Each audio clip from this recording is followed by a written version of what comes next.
ನಮಸ್ಕಾರ ಗೆಳೆಯರೆ, ಮಹಾರಾಷ್ಟ್ರದಲ್ಲಿ ನಡೆಯುತ್ತಿರುವ ಕೃಷಿ ಪ್ರದರ್ಶನದಲ್ಲಿ ಈ ಎಮ್ಮೆ ದೊಡ್ಡ ಸುದ್ದಿಯಾಗಿದೆ. ಇದು ವಿಶ್ವದ ಅತ್ಯಂತ ಗಿಡ್ಡ ಎಮ್ಮೆ ಎಂದು ಹೇಳಲಾಗುತ್ತಿದೆ. ಈ ಎಮ್ಮೆ ಸಾತಾರಾ ಜಿಲ್ಲೆಯ ಮಾನ್ ತಾಲೂಕಿನ ಅನಿಕೇತ್ ಬೋರಾಟೆ ಎಂಬುವರಿಗೆ ಸೇರಿದ ಈ ಎಮ್ಮೆ ಕೇವಲ 3 ಅಡಿ ಎತ್ತರ ಮತ್ತು 6 ಅಡಿ ಉದ್ದ ಇದೆ.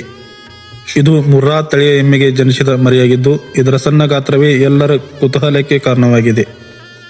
ಈ ಅಪರೂಪದ ಎಮ್ಮೆಯನ್ನು ಖರೀದಿಸಲು ಪ್ರದರ್ಶನದಲ್ಲಿ ಜನರು 3.5 ಲಕ್ಷ ರೂಪಾಯಿ ನೀಡಲು ಸಿದ್ಧರಾಗಿದ್ದರು.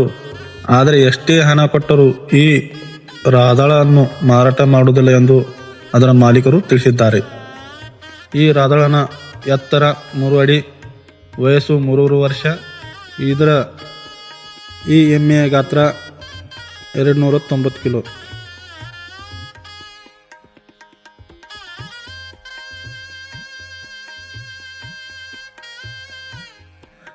ನೋಡಿ ಗೆಳೆಯರಿ, ಈ ಚಿತ್ರದಲ್ಲಿ ಕಾಣುತ್ತಿರುವ ಎಮ್ಮೆಯ ತಾಯಿ.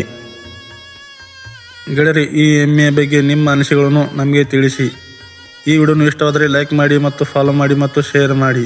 ಇಂಥ ವಿಡಿಯೋಗಳನ್ನು ನೋಡಲು ನಮ್ಮ ಪೇಜನ್ನು ಫಾಲೋ ಮಾಡಿ. ಧನ್ಯವಾದಗಳು.